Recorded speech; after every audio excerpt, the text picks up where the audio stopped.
Ng aftermarket. Yan na. Uy, baluktot. Bali. Hindi po. Malalak pa pala. Aftermarket. Tanggalan natin. Oh. Piston. Hindi ka na. Kala ko crankcase na. Hindi, mga debris ng piston. Nalaglag doon sa loob. Bumigay. Minsan din mga sir, kaya nababasag yung piston. Bukod sa aftermarket, baka hindi na ilubog ng maayos yung signal. Kaya tumatabing. Ayan, linisan muna natin ito mga sir. Dahil nag-iisip pa yung may-ari kung bago ba ilalagay or i-repair ko. Ito na yung part 2 natin mga sir sa click na gumastos ng 21 na nasiraan ng connecting rod, bumaluktot at nabasag yung piston niya. Naugasan na natin at ayan, binigyan ko na siya ng sa pang sigunyal na urig at ito pinapainitan ko na para mailubog ko na yung sigunyal kasi kailangan natin gamitan ng butane para kahit paano hindi na natin kailangan persain pa yung sigunyal. At ayan, ilinisan na rin yung mga pisa niya at maya maya yung block isasalpak natin. Bago yun, original parts din yung ilalagay natin. Pati yan mga sila, original din yan. Bali, binigay ko lang sa kanya yan para kahit paano, makatipid-tipid sa kanya. Hanggat meron ako mga sarpi, pwede kong ibigay yan. Pero pag wala po, yun na lang. Yun lang yung problema. Wala talaga. Puro bibili kayo talaga ng bago. Puro gastos. Malalakay doon. Pero pag meron ako, ayan, makaka-alis kayo. Painitin nyo to sa loob ng 15 minutes mga sir. Ayan. Pero mga sir, nalubog ko na yung sigunyal. Ayan. Gamit ang butane. Tapos sinalpak na lang natin ng ganun. At syempre, paanamikin mo natin. Tapos lagyan natin ng sealant. Habang nililinisan nyo. Garbage spray pan. Isa sa tagi. Busay tayo na susi.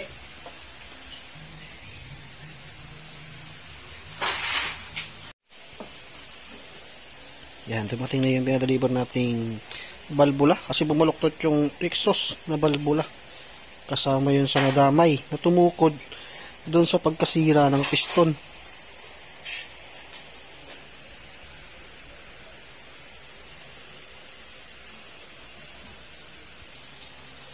Yan, tapos na yung bago nating mga pisa. Lahat yung ginamit natin dyan mga sir, original. Sa lagayan pa lang ng ng black todo plastic na, may bubble wrap pa.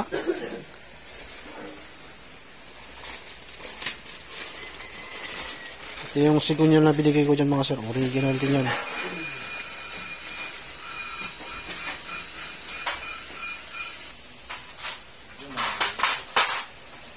Yan, tapos yung piston natin, original din.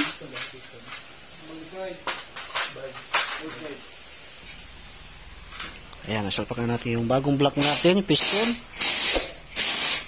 Tapos, bagong valve seal. Papansin nyo yan, bago yung ating exhaust valve. Dahil isa rin yan sa natamaan. Tapos, bagong gasket, walang sealant. Cylinder gasket, bago din, walang dapat din sealant.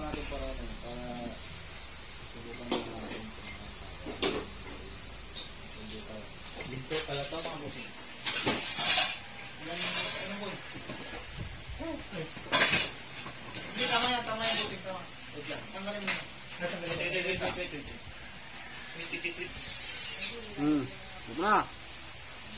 Sapak mo na, tantado. So, camera. Nasagot pa yan, no? Patay na. Nagigigil pa yan. Uy, unyo.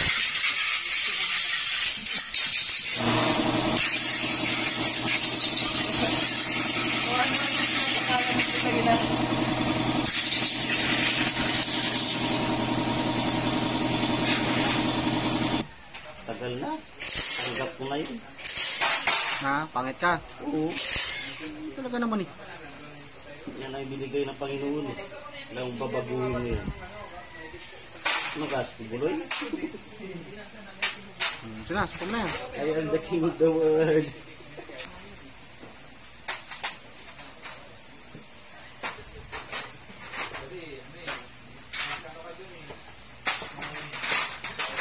Ayusin mo yung mukha mo. Nakasimangot ka.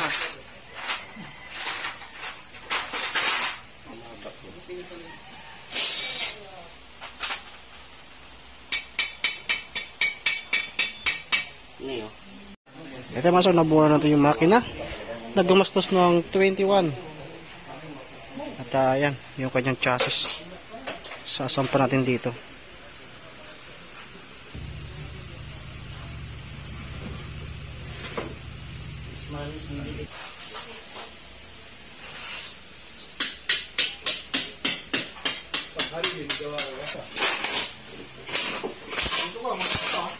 Okay, balik mo natin lahat mga sir. Tapos mamaya, paanda rin natin.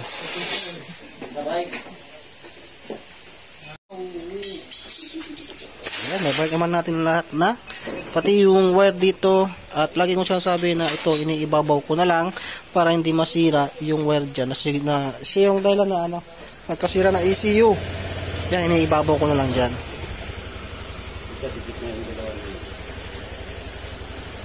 Hindi ka nang masira ECU nito eh. Tahimik na ulit.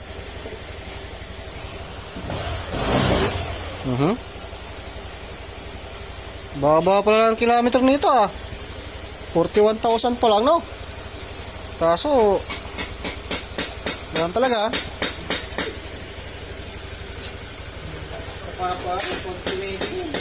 21,000 sana all 21,000 sa iba, sa amin 9,000 lang.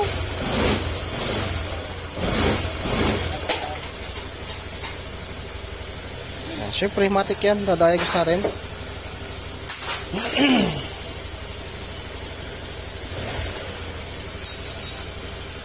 Dapat hindi ba ubuan ng 1,500?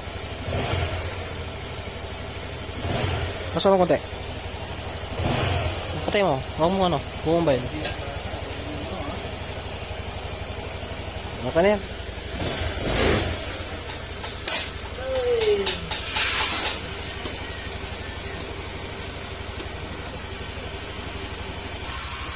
Okay, tapos na. Ilabas mo na yung road test mo. Atakbay mo sa 120.